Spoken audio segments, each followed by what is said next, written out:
Sumatera Selatan diprediksi akan memasuki musim pancaroba pada bulan April. Badan Meteorologi, Klimatologi, dan Geofisika (BMKG) menghimbau masyarakat untuk meningkatkan kewaspadaan terhadap potensi cuaca ekstrim seperti hujan lebat dan juga angin kencang.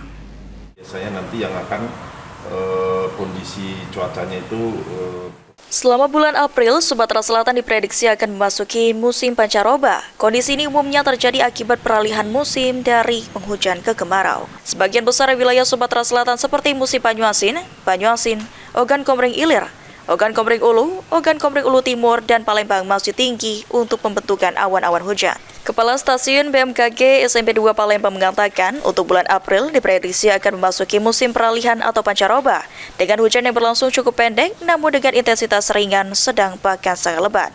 Karena memang Sumatera Selatan saat ini di bulan April nanti akan memasuki musim yang namanya musim peralihan atau pancaroba. Tentunya beberapa karakteristik kondisi cuacanya adalah hujan akan berlangsung dengan durasi yang cukup pendek, tetapi intensitasnya bisa mencapai antara intensitas sedang hingga lebat, bahkan sangat lebat. Siswanto mengimbau kepada seluruh masyarakat agar lebih waspada terhadap kondisi cuaca yang dapat berubah-ubah dengan selalu mengupdate informasi cuaca, khususnya di wilayah Sumatera Selatan melalui kanal resmi BMKG. Lutfi, PAL TV.